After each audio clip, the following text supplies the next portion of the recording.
The night had fallen heavy over Montecito, and the quiet hum of the California evening seemed to mask the storm that was about to erupt inside the walls of Harry and Meghan's home. For years, their relationship had been painted as a love story that dared to challenge tradition, a tale of passion, rebellion, and escape from the suffocating grip of royal life. Yet, behind the carefully curated photographs, behind the carefully worded interviews and the staged smiles, cracks had begun to spread across the very foundation of their marriage. What the world was about to witness was not simply the unraveling of a relationship. It was the collapse of an empire built on their names. And in the middle of it all was Meghan Markle, screaming in a voice that could rattle glass, as she slapped the man she once vowed to love until death. The beginning of any love story is often filled with euphoria, but this one carried weight from the very start. Meghan and Harry had not entered into marriage in a quiet cocoon of privacy. Theirs was a union lit by flashing cameras, dissected by the global press, and debated by every corner of society. People didn't just watch them marry, they projected their hopes, their criticisms, and their doubts onto them. For Meghan, the marriage was more than love. It was a platform, a chance to redefine what it meant to be royal, a chance to shake the crown itself.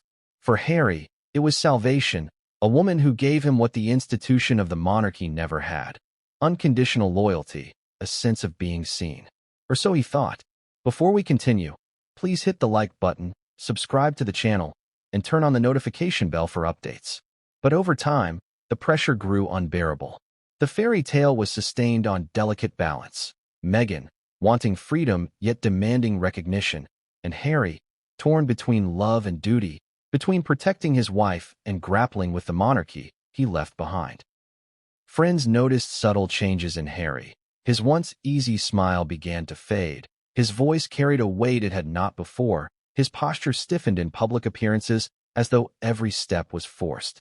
Meghan, on the other hand, became more determined, more restless. Her ambitions soared while his spirit waned, and the distance between them grew into an abyss neither could cross. The decisive moment didn't come suddenly. It built like a slow-moving earthquake. Arguments became routine. Harry longed for a quieter life, perhaps a return to military work or simply raising his children out of the spotlight. Meghan's eyes were still set on Hollywood, on influence, on global recognition. Their differences weren't just disagreements. They were two people pulling in opposite directions with equal force. The tension became unbearable, and for Harry, the thought of divorce no longer seemed like betrayal. It seemed like survival. Filing those papers was his final act of reclaiming a piece of himself that had been buried under the weight of expectation and manipulation. But how do you break news like that to someone like Meghan Markle? Meghan, whose identity had become intertwined with Harry's name, with his title, with the symbolic power of being the Duchess of Sussex. Harry didn't break it to her himself at first. He confided in lawyers, in a trusted circle, and believed he could control the timing. Yet secrets have a way of seeping out, and when Meghan finally discovered the truth, the sound of her rage shook every wall in that California estate. She screamed, not just at the betrayal of a husband, but at the collapse of the empire she thought she controlled. In her fury, she lashed out physically, her hand striking across Harry's face, not as a wife scorned, but as a woman whose power was slipping away before her very eyes. The slap was more than an act of anger. It was symbolic of everything their marriage had become: toxic, volatile, rooted not in trust, but in a constant battle for dominance. For Harry, that moment was confirmation that he had made the right decision. For Meghan, it was a wound deeper than the sting of betrayal. It was humiliation, the realization that the man she believed she could keep tethered had finally broken free. The news, of course, did not stay contained within their walls. The royal family was already aware of the fractures. Whispers had long circulated through Buckingham Palace corridors about how long this could last. But now, with divorce papers filed, the stakes were no longer personal. They were institutional. For King Charles and Prince William, this was not just a family tragedy, but a political one, a matter of monarchy reputation and legacy. For Meghan, however, it was survival. She could not allow herself to be cast as the woman who ruined Harry and then lost him. What followed that night in Montecito was chaos. Shouts echoed, doors slammed, and neighbors later reported unusual commotion at the estate. Some claimed they heard the crying of children, others swore they saw security rushing in. The truth was simple. Meghan Markle had been blindsided, and her reaction was visceral. The image of her slapping Harry was destined to become a metaphor, a private act with public consequences, the symbol of a crumbling love story that once captivated the globe. But how did it get to this point? How does a couple who once declared they would fight the world together end up fighting each other in their own home? The truth lies in the fragility of their bond, the weight of fame, and the conflicting desires that neither could compromise. Meghan wanted to rise higher. Harry wanted to step back. Meghan sought influence. Harry longed for peace. The two roads diverged so sharply that eventually, one had to make the break. And Harry, the prince who once gave up his family for her, now gave up on her entirely. Filing for divorce was not just an act of legal separation. It was an emotional declaration. He would no longer be bound by the chains of a relationship that drained him. Meghan's scream, her slap, her tears, these were not just reactions, but evidence of a deeper truth. The woman who once seemed invincible, the actress who charmed a prince and stood before the world as his equal, had been caught completely unprepared. That is the story the world will remember, not simply of a divorce, but of a woman screaming in pain at the loss of her grip, and a man finally walking away from the chaos he once embraced. The introduction of this unraveling tale is not just about one night. It is about years of tension, unspoken resentments, and a marriage that was never as strong as it appeared on glossy magazine covers. And yet, this is only the beginning. What comes next will shake not only Harry and Meghan's lives, but the monarchy itself. Allies will turn, secrets will surface, and the fallout will stretch far beyond the walls of that Montecito mansion. For if a love story that once stood against the world can collapse so dramatically, what else has been hidden all along? From the outside, their life looked like a dream. Palm trees swayed in the breeze. The sunlit hills of Montecito wrapped their mansion in golden warmth, and glossy photographs painted Harry and Meghan as a modern couple thriving in a world free from the iron grip of Buckingham Palace. But appearances deceive, and beneath the glamour lay a marriage weighed down by unspoken resentments, frustrations, and a gulf between two people who once promised each other everything. This chapter is about that slow erosion, the breaking point that would eventually send Harry to file for divorce. It was not one explosive moment that shattered the union. It was 1,000 small cuts, each leaving a scar. Harry had always been defined by conflict. The boy who lost his mother at such a tender age grew into a man haunted by duty and the shadows of the crown. When Meghan entered his life, she became more than a partner. She was the escape hatch, the person who convinced him he could rewrite his story. But what Harry never realized was that Meghan, too, carried a vision for her life, one that did not always align with his. She wanted global recognition, Hollywood influence, and the power to shape narratives on her own terms. Harry's vision was quieter, a family shielded from the noise, a chance to raise children without the press lurking behind every fence. The friction between their dreams started as whispers but grew into thunder. In the early months of their life in California, their bond still held.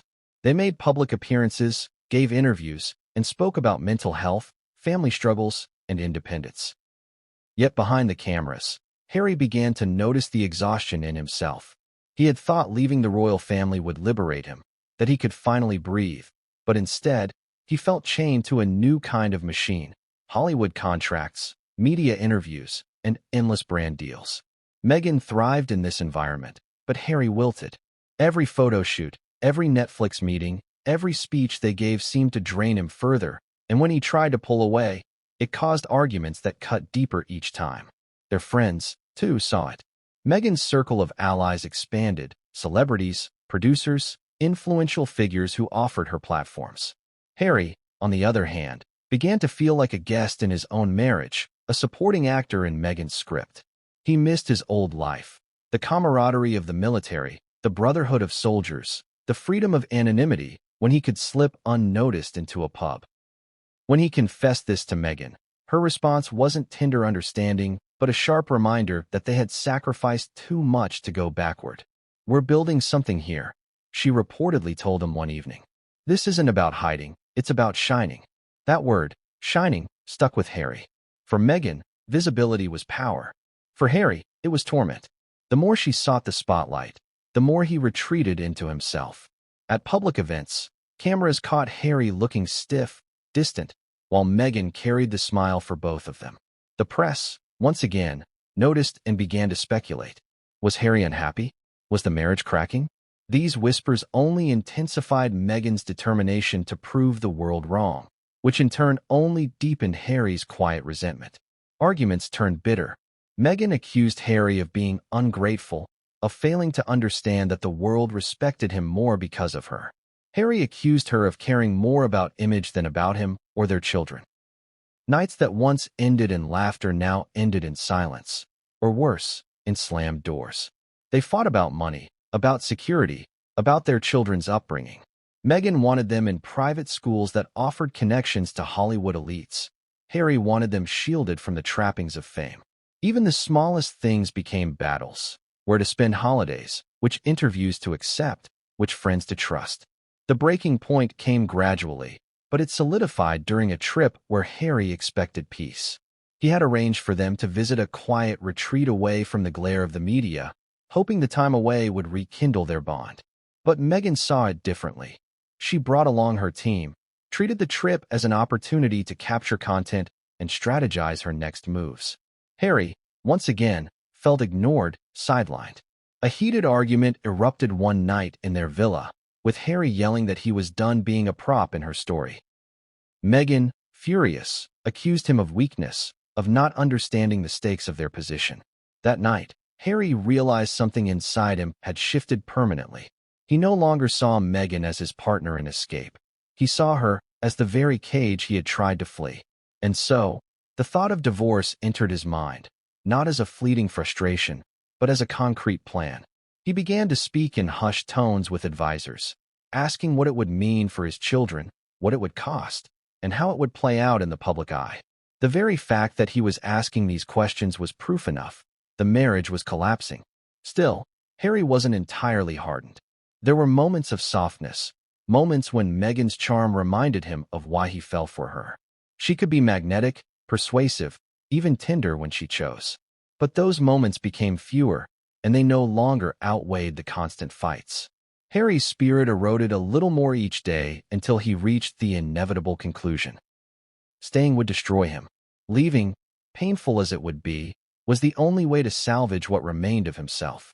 The breaking point wasn't marked by one explosion, but by countless fractures that spread until the foundation could no longer hold. It was the long silences, the unspoken resentments, the exhaustion of two people who could no longer see a shared future. For Harry, it was the night he lay awake, staring at the ceiling, realizing he felt more alone lying next to his wife than he ever had before. For Meghan, it was the moment she sensed the shift, that subtle but undeniable pulling away that told her something had changed, and that her control might be slipping. This was not yet the moment of divorce filing, nor the night of screams and slaps. But it was the prelude. It was the quiet before the storm, the cracks that foretold the collapse. The breaking point had been reached, and though neither would admit it openly yet, both knew they were teetering on the edge of an unraveling that the world would soon see in all its raw, unfiltered chaos.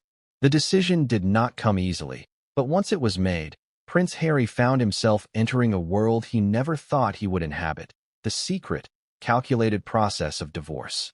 Filing for separation wasn't just about ending a marriage. For him, it meant dismantling a life that had been built on sacrifice, rebellion, and promises whispered between two people who swore they would stand against the world together. Now, he was forced to do something that would undoubtedly ignite chaos, not just in his household, but across the globe. This chapter is about the shadowy steps Harry took to begin the process, the clandestine meetings, the silences he carried, and the burden of knowing he was about to detonate the very foundation of his marriage. It began with quiet inquiries. Harry could not confide in his closest friends, not when so many had already been alienated by Meghan. He could not risk telling members of the royal family, not yet, for fear it would leak to the press before he was ready. Instead, he reached out to trusted contacts who had once handled delicate matters for him in the past.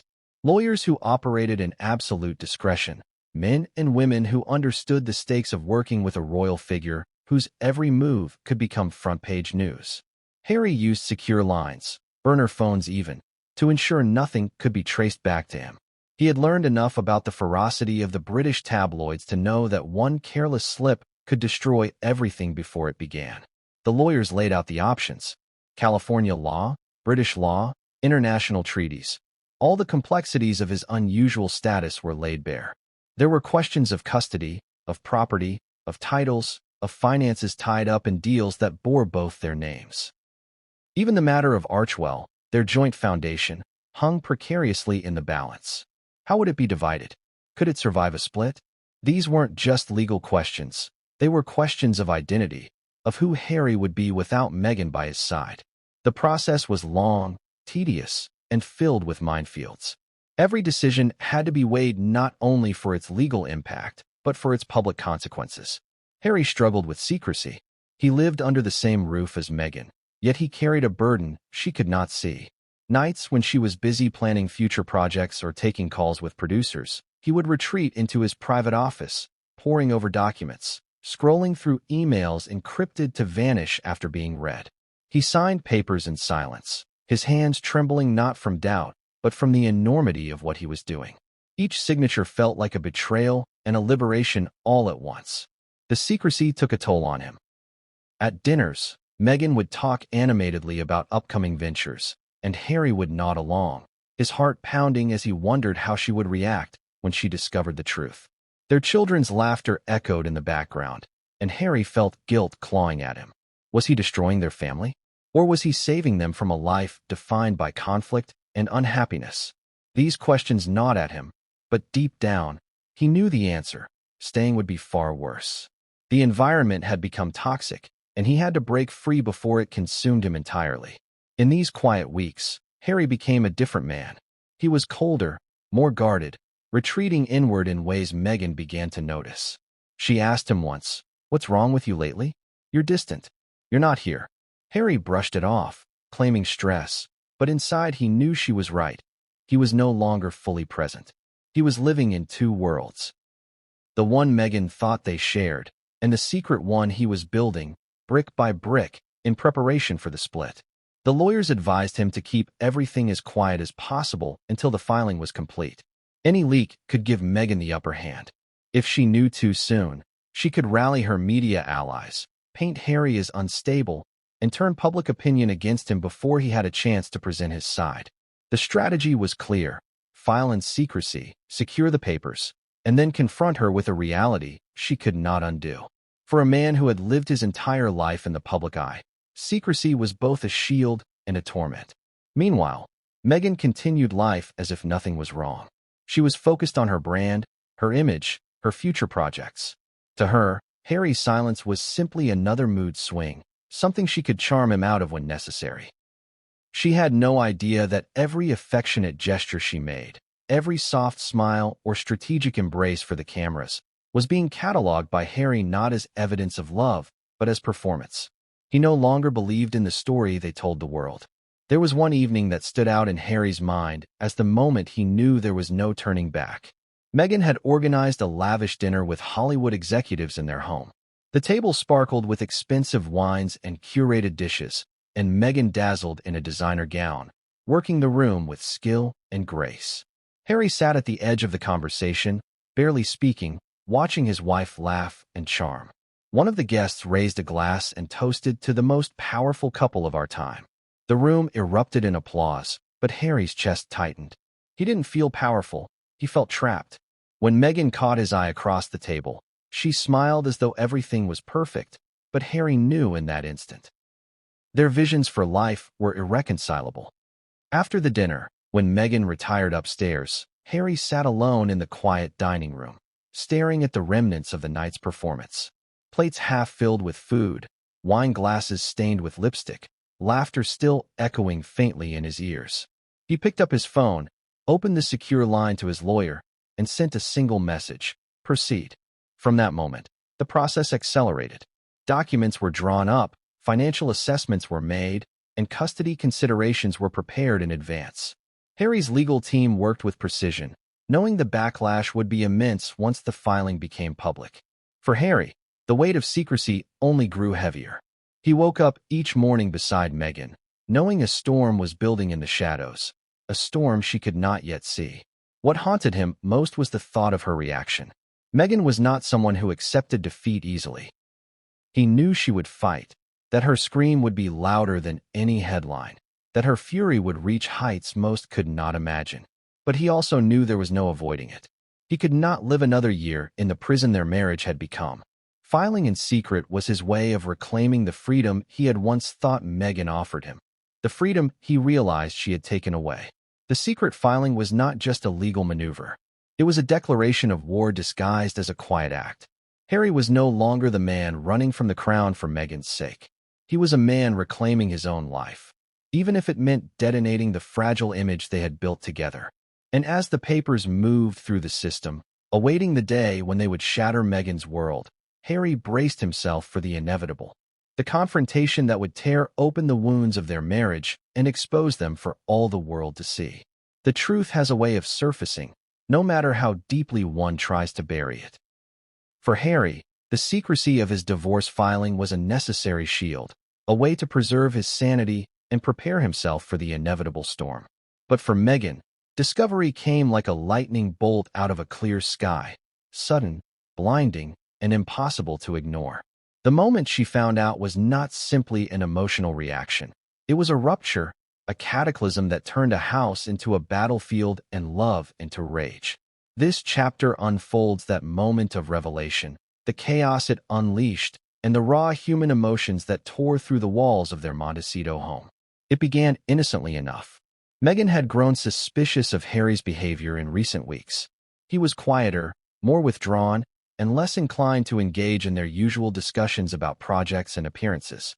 At first, she dismissed it as stress. Harry had always struggled with the weight of his past, and she often cast herself as his savior. But there were signs she couldn't ignore. The late-night phone calls behind closed doors, the hushed tone when she entered the room, the papers he quickly tucked away when she approached. Meghan, ever intuitive and calculating, knew something was wrong. The discovery came when she stumbled upon an email. Harry had left his laptop open, perhaps carelessly, perhaps subconsciously wanting to be caught. The message, though brief, was devastating in its clarity. It was from his lawyer, confirming the next steps in finalizing the divorce filing. Meghan froze as her eyes scanned the words. For a woman who had always prided herself on control, on anticipating every move before it happened, the shock was unbearable. Her chest tightened, her hands trembled, and for a moment, she couldn't breathe. The man she had built her life around, the man she believed she could mold into her vision, had made a move without her consent, without her knowledge, and without her influence. When Harry entered the room moments later, he found Meghan standing rigid, her face pale, but her eyes blazing with fury. The silence between them was thick, electric. She held up the screen and whispered, almost disbelievingly, "What is this?" But it wasn't really a question. It was an accusation, a demand for explanation, and a warning all at once. Harry, caught between guilt and resolve, tried to steady his voice. "It's what I had to do," he said, the words heavy with finality. That single sentence cracked the dam. Meghan's face contorted, her composure shattered, and the scream that escaped her shook the very walls. It wasn't a scream of pain alone. It was rage, humiliation, disbelief, and fear colliding into one primal sound. She screamed not only at Harry but at the betrayal, at the collapse of everything she thought she controlled. Her fury spiraled quickly. Words flew from her lips, sharp and cutting, accusations hurled like daggers. "After everything I gave up for you? After everything we built? You coward!" Her voice rose higher, each syllable carrying venom. She accused him of betrayal, of weakness, of letting the world dictate his choices. She mocked his need for peace, derided his longing for normalcy, and threw at him every sacrifice she claimed to have made. Harry stood, stoic at first, then defensive, reminding her that love was not supposed to feel like suffocation. And then it happened. In a blur of motion, Meghan's hand struck across Harry's face. The slap rang out, a sound both shocking and symbolic. Harry staggered slightly, not from the force alone, but from the realization of what it represented. The physical manifestation of years of tension, the embodiment of a relationship corroded by resentment. Meghan gasped immediately afterward, as though even she hadn't expected her anger to erupt that way. But the damage was done. The slap was more than a moment. It was a scar that would never fade.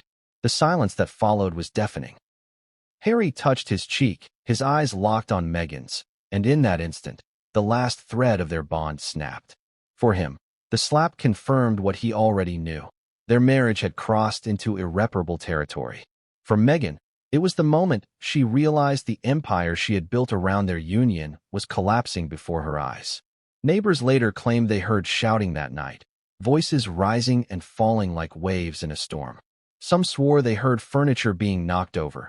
Others said the children's cries echoed faintly into the night air.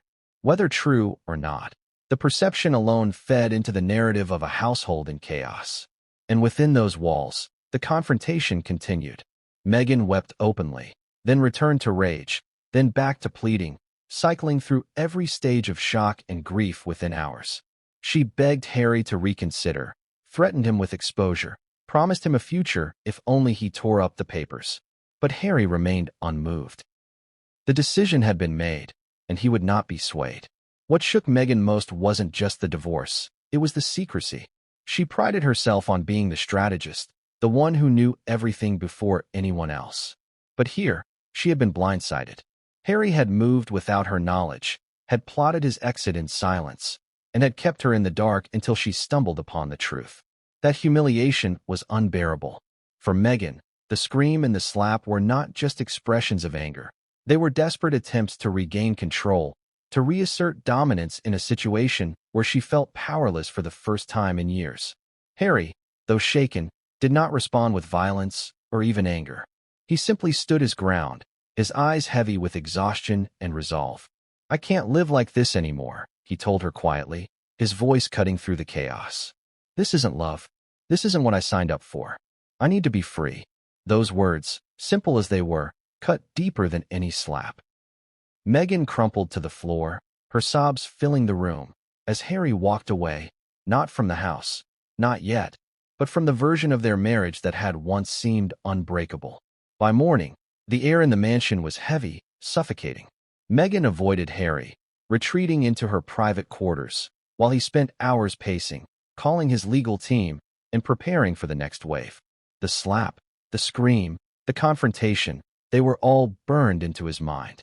He knew the battle ahead would not be easy, but he also knew he had crossed the point of no return. The moment Meghan found out had changed everything. The facade of unity was gone, the illusion shattered, and the world would soon know what had happened behind closed doors. For Meghan, the discovery was not just about divorce papers. It was about losing control of the narrative, about being blindsided in a way she had never imagined. For Harry, it was liberation, painful but necessary, the final confirmation that his path forward lay not with her, but without her. The scream, the slap, the night of chaos. These would become the symbols of their unraveling, the private storm that foretold a very public war. The slap was not merely a private outburst contained within the walls of a Montecito mansion. It became the flashpoint that transformed a crumbling marriage into a global spectacle. In the world of celebrity and royalty, nothing remains hidden for long. Whispers travel faster than facts, rumors grow larger than reality, and one single act can eclipse years of crafted narratives. Meghan's scream, followed by the sting of her hand across Harry's face, did not stay confined to that night. It was destined to echo across continents, picked up and magnified by tabloids, social media, and royal insiders who lived for such drama.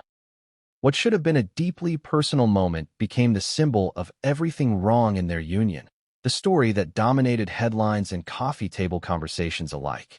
For those close to the couple, the slap was not surprising. Friends, staff, and even distant observers had long noticed the cracks in their relationship.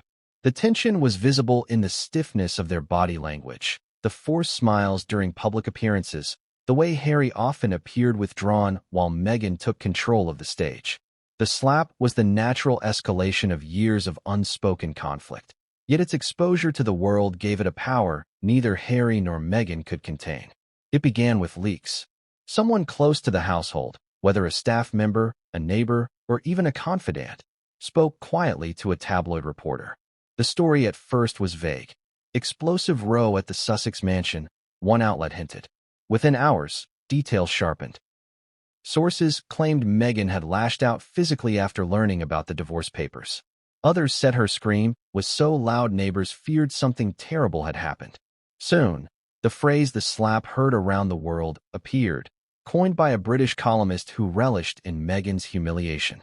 It spread like wildfire, fueling commentary across television, podcasts, and social platforms. Public opinion split immediately.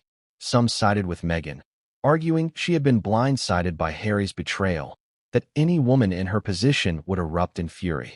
Others condemned her outright, painting her as unhinged, controlling, incapable of handling rejection. The slap became not just about two individuals, but about everything they represented.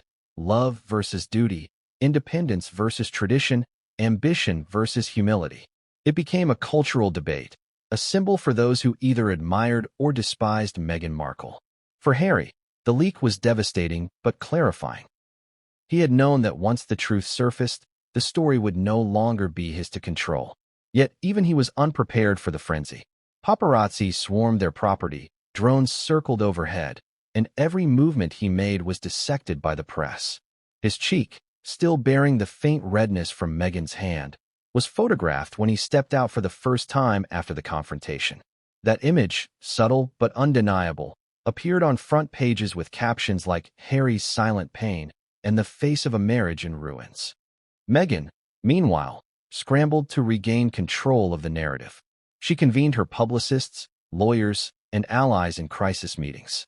Her strategy was clear: deny nothing but reframe everything. She portrayed herself as a woman betrayed, a wife who discovered her husband's secret betrayal and reacted in the heat of the moment. She insisted she was the victim, the one blindsided by Harry's cruelty. Her allies in Hollywood echoed this perspective, issuing statements about how any strong woman would react when faced with deception. But no matter how polished her messaging was, the image of that slap lingered. It wasn't just about the act itself, it was about what it revealed, a raw truth that no amount of spin could erase. The royal family, predictably, remained silent publicly, but behind closed doors, their reaction was one of both vindication and concern. For King Charles and Prince William, the slap confirmed what they had long believed. Harry's marriage was toxic, unsustainable, and damaging to the monarchy's reputation. Yet they also knew the world's fascination with the spectacle would inevitably pull them into the narrative. Royal courtiers braced for questions, prepared statements, and strategies to distance the monarchy from the Sussex implosion. They understood the slap wasn't just a domestic squabble, it was an event with global consequences. What made the slap resonate so deeply was its symbolism. It wasn't just a hand striking a face. It was the embodiment of power struggles, of years of manipulation, of two people who had given up everything for each other only to end up as adversaries. For many, it symbolized the end of the fairy tale. The woman once seen as a breath of fresh air, and the prince once hailed as a rebel hero, were now trapped in a story of violence and betrayal. It was Shakespearean in its tragedy, a modern royal drama played out on the stage of global media. Social media amplified the moment to unimaginable heights. Memes, parodies, and commentary flooded timelines. Some mocked Meghan, others mocked Harry, and many simply gawked at the chaos. Hashtags like #Slapgate, #Harry's Revenge, and #Meghan's Meltdown trended worldwide. Analysts on YouTube and podcasts dissected every angle, from the psychology of Meghan's rage to the symbolism of Harry's silence. The slap became not just a news story but a cultural event, something people used to project their own frustrations, debates, and ideologies. Yet beneath the noise, the human cost was immense. Harry, though resolute in his decision, felt the humiliation acutely. To him, the slap was not just a public embarrassment. It was the final confirmation that Meghan saw him less as a partner and more as a possession. Meghan, for her part, oscillated between fury and despair. She had not just lost control of Harry but of the narrative, of the very public image she had spent years cultivating. No amount of tears or spin could erase the fact that the world now saw her not as a wronged wife, but as a woman undone by rage. The slap also ignited fear about the children. If their household could descend into such volatility, what did it mean for their safety and stability? Critics and commentators seized on this angle, questioning custody arrangements and the children's well-being. For Harry's legal team, the slap became leverage, a piece of evidence that strengthened his position in the impending divorce. For Meghan, it was a liability she could not easily escape. As days turned into weeks, the slap continued to dominate headlines. It overshadowed everything else: their past interviews, their charitable ventures, their once carefully crafted image. It became the defining moment of their relationship, the single act that crystallized years of tension into one unforgettable image.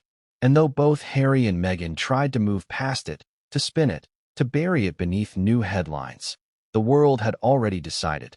This was the moment their marriage truly ended. In the end, the slap heard around the world was more than a physical gesture. It was the culmination of years of resentment, ambition, and conflict.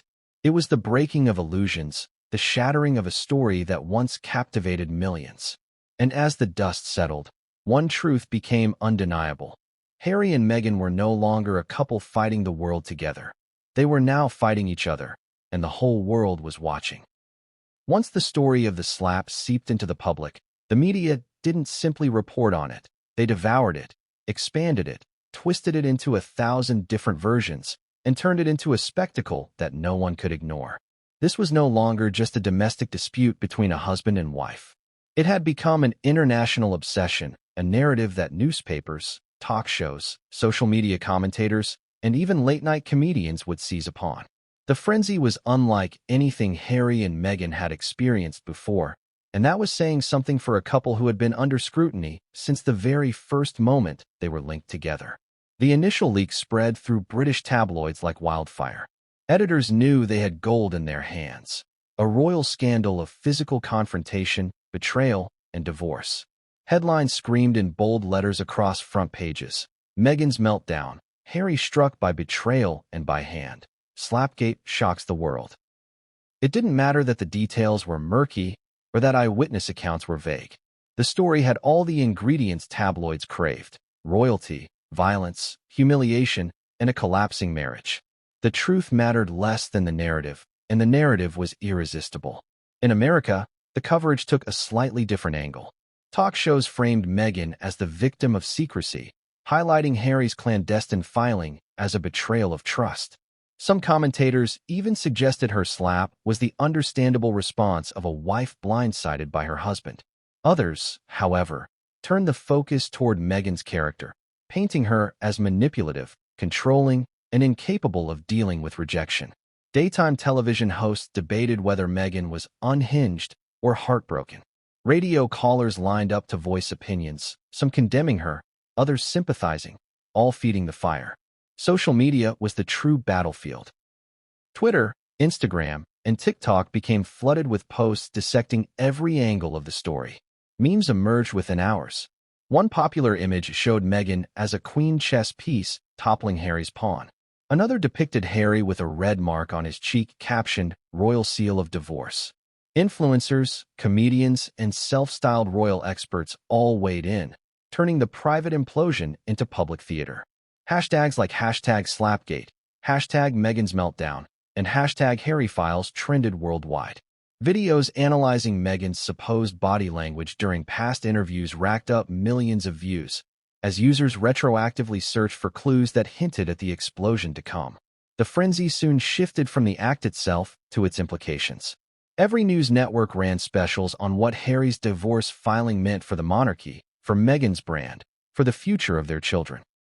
Commentators debated custody battles, financial settlements, and how Netflix or Spotify might react to the collapse of the couple once touted as the most bankable figures in modern royalty. Legal analysts were brought in to speculate on potential court battles, and psychologists were interviewed about the meaning of Meghan's slap. Was it a sign of desperation, anger, or deep emotional trauma? Harry's side of the story was largely silent at first, but his silence only fueled speculation. Tabloids began quoting insiders, claiming that Harry had been pushed to the brink by years of manipulation, that the slap had only confirmed his fears about the volatility of his marriage. Meghan's camp worked overtime to counteract this, releasing carefully curated stories to sympathetic outlets. These stories painted her as a woman wronged, blindsided by a husband who had plotted behind her back. One source claimed Meghan had simply lashed out in shock, while another described her as devastated but determined to protect her children and her reputation. The frenzy grew so loud that even world leaders and celebrities were asked about it. At press conferences unrelated to the matter, reporters squeezed in questions to see if public figures would comment on the Sussex implosion. Late-night hosts made jokes, comparing the slap to a scene out of a Hollywood drama.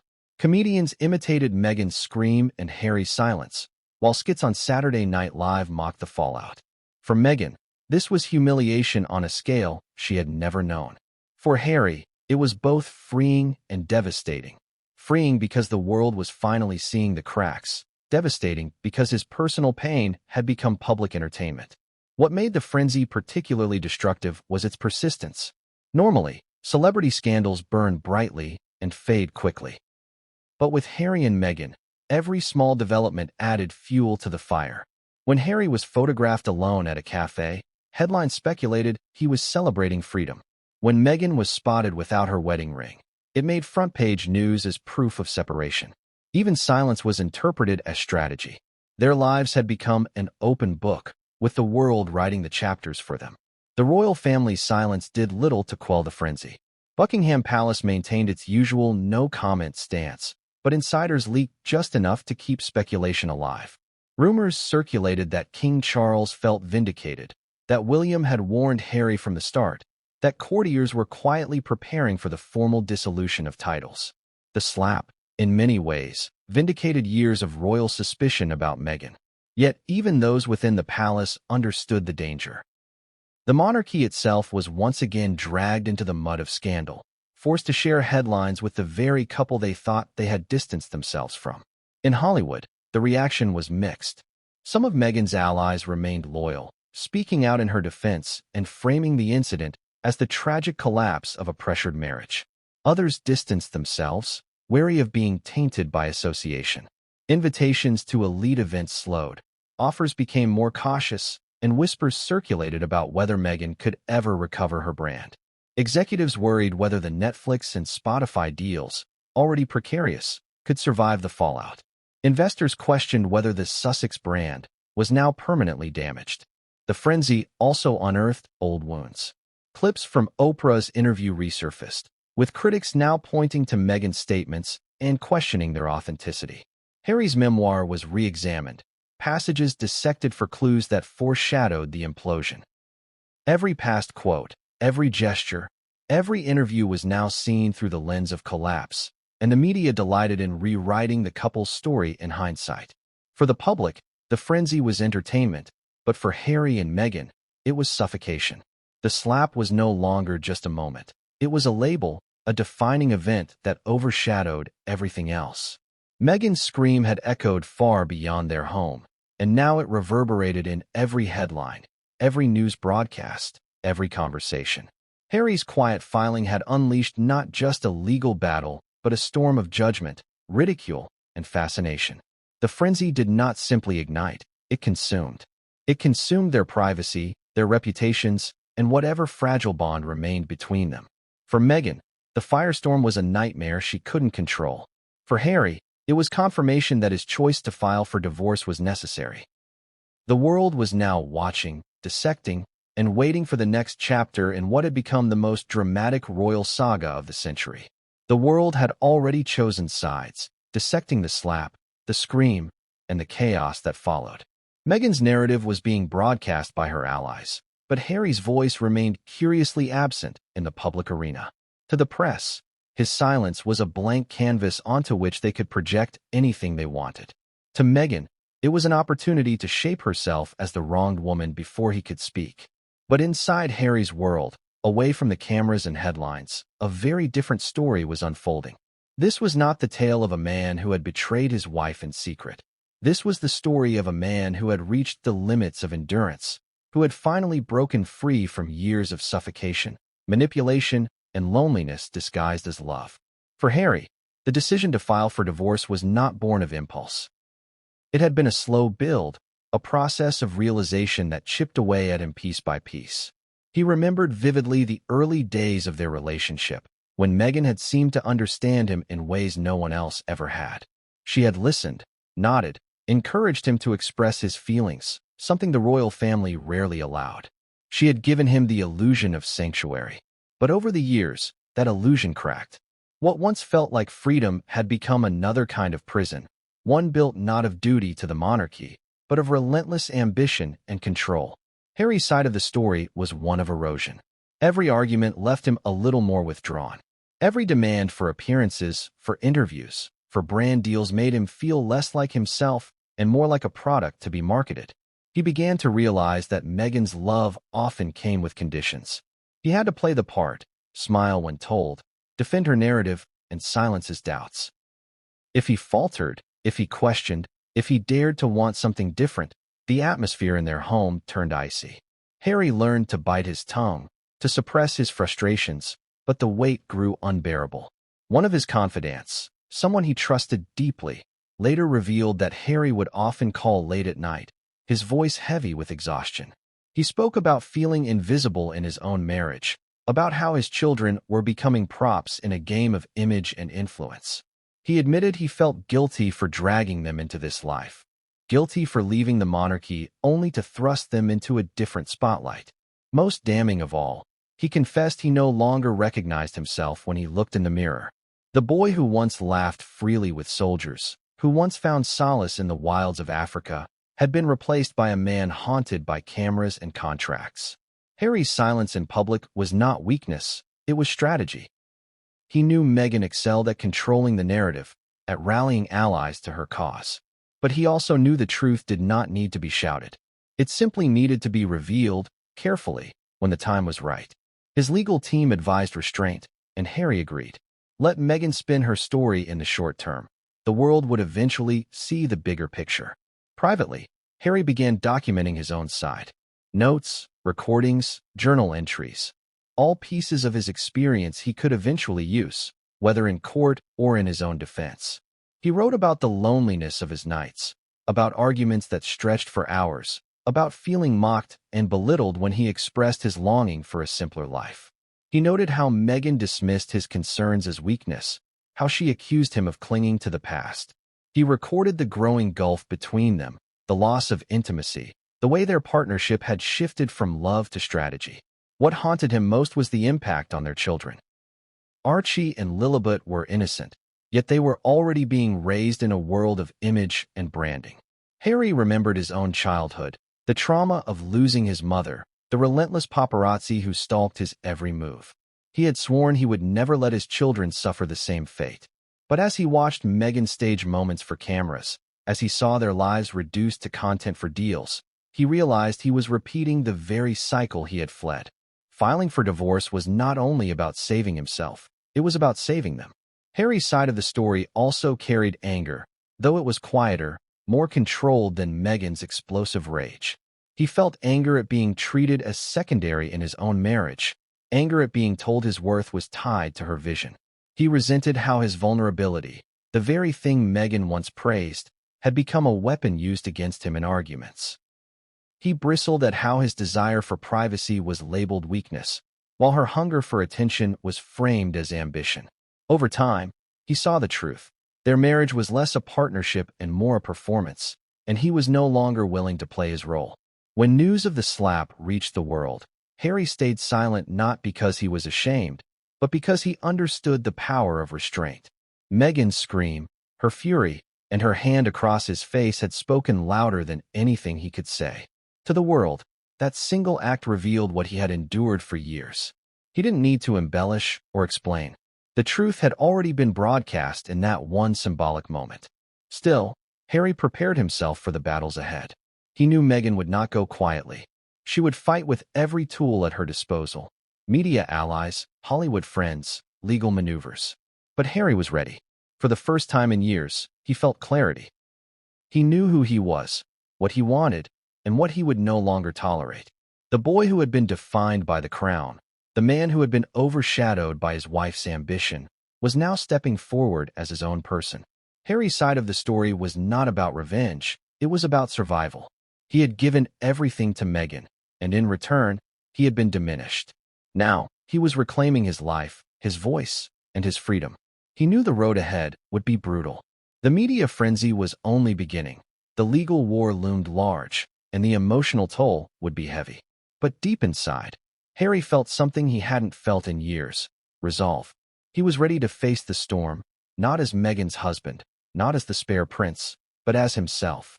The world would eventually hear his story in full, through interviews, through documents, perhaps even through another book. But for now, his silence was his shield. Meghan's side was loud, but Harry's truth was steady, waiting for the right moment to emerge. The slap had been heard around the world, but soon, it would be Harry's quiet voice that would cut through the noise. And when it did, the narrative would shift, not just about his marriage, but about who he truly was beyond the shadow of love and royalty. If there was one thing the world had learned about Meghan Markle, it was that she would never allow herself to be cast as the loser in any story. Her entire life, from her early acting days to her climb into the heart of one of the most powerful families on earth, had been a study in reinvention. And now, facing the humiliation of the slap becoming public and the revelation that Harry had filed for divorce in secret, Meghan's instinct was not to retreat, but to retaliate. The Meghan the world saw in those days was not a woman crushed by betrayal, but a fighter preparing to reclaim control of a narrative slipping through her fingers. Her first move was strategic. While Harry remained silent, Meghan knew silence would destroy her. She called in her closest circle, publicists, attorneys, media allies, and a handful of Hollywood figures who had benefited from her patronage. They gathered in her mansion, phones buzzing, laptops open, charting out the battle like generals in a war room. The strategy was simple: shift the lens from Meghan's actions to Harry's betrayal. She would frame herself as a woman blindsided by secrecy, a wife whose trust had been shattered, and a mother determined to protect her children from the fallout. The slap, in this framing, was not an act of violence, but a moment of human weakness under unimaginable stress. Within days, sympathetic outlets began running features defending Meghan. They highlighted her sacrifices, leaving her acting career, giving up her independence, weathering attacks from the British press, and moving across the world for Harry. These articles painted Harry as ungrateful, unstable, and even reckless for filing for divorce without his wife's knowledge. Meghan herself didn't speak directly to the press yet, but her fingerprints were all over the coverage. Carefully crafted sound bites from sources close to the Duchess began appearing. One described her as heartbroken but resilient. Another called her a mother first, determined to protect Archie and Lilibet. The strategy was clear. Meghan would recast herself not as the aggressor but as the victim, a woman fighting for survival in the face of betrayal. But Meghan's retaliation wasn't confined to media spin. She also struck back in the legal arena. Her attorneys began filing motions to challenge Harry's divorce strategy, demanding mediation on her terms and threatening to expose private details if negotiations didn't favor her. To Harry, this was confirmation of everything he feared, that Meghan would weaponize every detail of their life to maintain control. His legal team braced for impact, knowing Meghan's lawyers were ruthless and fully aware of the power of leaks. Social media became her second battlefield. Meghan's loyal supporters amplified her narrative, creating hashtags that trended alongside those attacking her. While hashtag Slapgate still dominated, new hashtags emerged. Hashtag Stand with Meghan, hashtag Betrayed by Harry. Influencers aligned with Meghan released posts supporting her, framing the divorce as an example of misogyny and betrayal. Meghan herself carefully curated her own online presence, appearing in candid photographs walking with her children, ring absent from her finger but chin defiantly raised. Each image told a story. She was wounded, yes, but she was strong, a woman wronged yet unbroken. Her next move was perhaps the most daring: Hollywood. Meghan began quietly reaching out to her celebrity allies, exploring opportunities to re-establish her brand independent of Harry. There were whispers of new projects, potential collaborations, even talk of a tell-all memoir that would reveal the truth about her marriage. Executives, though wary of the scandal, couldn't ignore the sheer publicity Meghan generated. She was polarizing, but polarizing meant profitable. For Meghan, every headline, positive or negative, was proof she still mattered. What unsettled Harry most was the personal strike Meghan launched through carefully leaked anecdotes. Stories began appearing in the press about Harry's supposed instability, his emotional struggles, and his alleged inability to handle stress without her guidance. Anonymous sources claimed Meghan had held their family together, while Harry spiraled, suggesting that his decision to file for divorce was irrational and dangerous. These leaks were devastating to Harry's reputation, painting him as the problem while Meghan played the role of the strong, wronged wife. Harry knew the stories were distortions, but he also knew Meghan was winning the short-term war of perception. Behind closed doors, Meghan's retaliation carried a different tone. Friends described her as oscillating between rage and icy calculation. At times she screamed about betrayal, throwing objects across the room, vowing to destroy Harry publicly. At other times, she was cold and focused, dictating strategy with precision, her emotions buried beneath ambition. She told her allies that Harry had underestimated her, that she would never allow herself to be discarded quietly. Her rage was not just about the divorce, it was about power. Losing Harry meant losing the very platform that had made her more than an actress. It was an existential threat, and Meghan was determined to fight as though her entire identity depended on it. What made Meghan's retaliation so potent was her mastery of public emotion. She understood that people didn't follow facts, they followed feelings. By leaning into the role of the betrayed wife, she tapped into a narrative as old as time, one that resonated deeply with audiences. And though many still criticized her, the sheer volume of debate kept her in the spotlight. In Meghan's world, silence was death, and noise, any noise, meant survival. But there was a cost. In striking back so fiercely, Meghan risked alienating allies who preferred discretion. Some of her Hollywood friends, already wary of the negative publicity, began distancing themselves quietly. Invitations dwindled, collaborations stalled. Meghan's aggressive pushback kept her in the headlines, but it also revealed how far she was willing to go, even if it meant burning bridges. Harry, though battered by her attacks, found quiet strength in this. He recognized that every move she made only confirmed what he had felt for years, that Meghan's loyalty was not to their marriage but to her own survival. The clash between them was no longer just a private war. It was a global battle fought across courtrooms, news outlets, and social media platforms. Meghan's strikes were sharp, relentless, designed to humiliate Harry and recast herself. But Harry, in his silence, wielded something Meghan could not control: patience. While she raged and strategized, he watched, waited, and prepared. The battle lines were drawn, and both sides knew there was no going back. For Meghan, striking back was not just about saving her marriage. It was about saving her empire, her image, her very sense of self. For Harry, her retaliation was further proof that he had made the right decision. The woman he once loved had become his fiercest adversary, and their war was only beginning. Back in Britain, the news of Harry's secret divorce filing and the explosive fallout with Meghan landed like a thunderclap inside palace walls. For years, the royal family had watched from a distance as Harry and Meghan's story unfolded across oceans, headlines, and streaming platforms. They had endured accusations, endured interviews that painted them as villains, endured the slow but steady corrosion of the monarchy's public image at the hands of Harry and Meghan's revelations. And now, with divorce looming, the palace could no longer pretend it was merely a private matter. This was a royal crisis, one that demanded careful calculation, restraint, and above all, survival of the institution. The first reaction came in silence, the palace's oldest and most practiced defense. Official statements were non-existent. A no-comment stance was quietly issued to every inquiry from journalists. Courtiers were instructed to stick to the script. The Sussexes were private citizens, and their marital affairs were not a matter for the crown. Yet behind the polished veneer of restraint, the atmosphere was far less composed.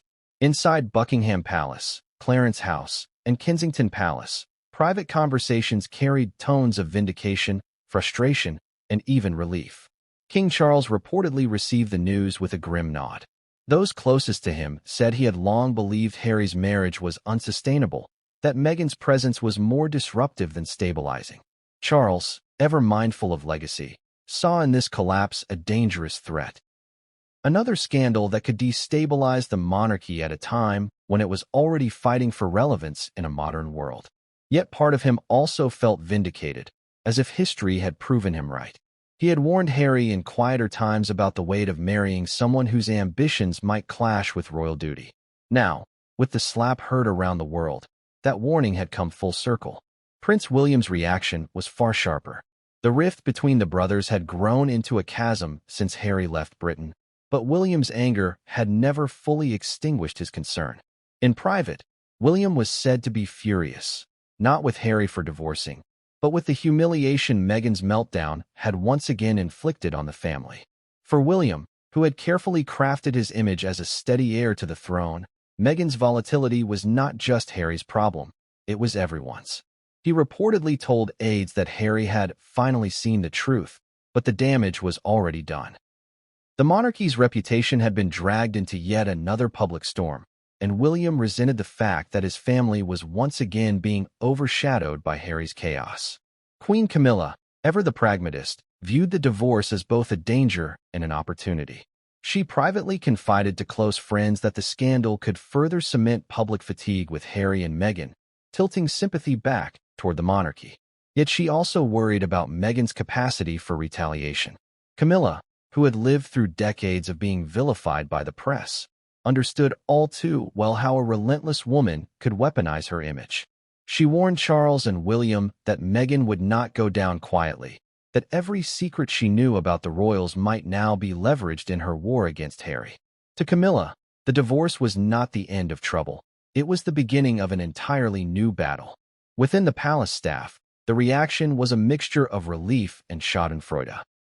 Many courtiers had never warmed to Meghan, seeing her as a disruptive force who refused to adapt to royal life.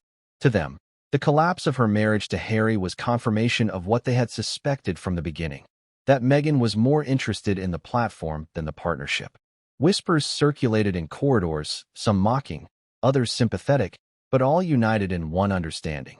This scandal would shape the monarchy's future for years to come. The Queen's absence was felt deeply in these moments. Elizabeth II had been the steady anchor of the family, a figure whose quiet authority often calmed storms before they spiraled. But with her gone, there was no unifying presence to mitigate the crisis. Charles's leadership, William's ambition, and Camilla's pragmatism all clashed in subtle ways, leaving the family scrambling to contain the fallout. Publicly, the royal family continued to project calm. Official engagements went on as scheduled. William and Catherine were photographed smiling at a children's event. Charles gave a speech about climate change. Camilla attended a charity gala. Yet every public appearance carried with it an unspoken subtext. The family was moving forward, presenting stability in the face of Harry and Meghan's collapse. The contrast was deliberate. Where Meghan screamed and slapped, the royals smiled and shook hands. Where Meghan dominated chaotic headlines, the monarchy projected serene continuity. Still, the family was not immune to speculation. Journalists and royal watchers demanded to know how Charles truly felt, how William would respond, whether the divorce meant Harry might return to Britain in some capacity. The palace deflected, but the questions grew louder. Some even speculated whether Harry would be stripped of his titles once the divorce was finalized, a move that would further sever him from the institution he had once rebelled against. Charles, cautious of overreach, resisted the idea for the moment, but the possibility lingered in the air. For Catherine, Princess of Wales, the scandal struck a quieter chord. Though she remained dignified in public, those close to her said she worried about the toll on Harry as a brother and as a father. She knew the pain of fractured families, and while her loyalty lay with William and the crown, she carried private sorrow at the thought of Harry's turmoil. Catherine reportedly told a confidant that while Meghan had been wrong for Harry, the collapse of their marriage was still tragic, especially for the children. As the royal family weighed its options, one thing became clear.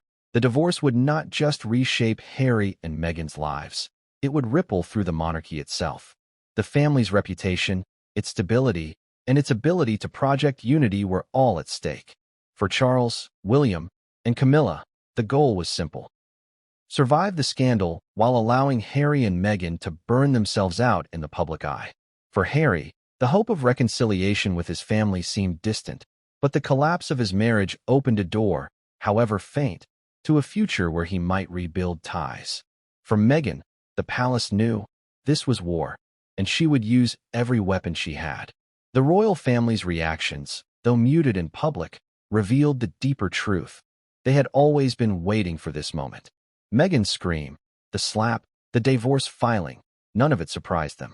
What mattered now was how they would navigate the storm, and whether the monarchy could emerge stronger from the spectacle of a marriage that had once promised to rewrite history but had instead become a cautionary tale.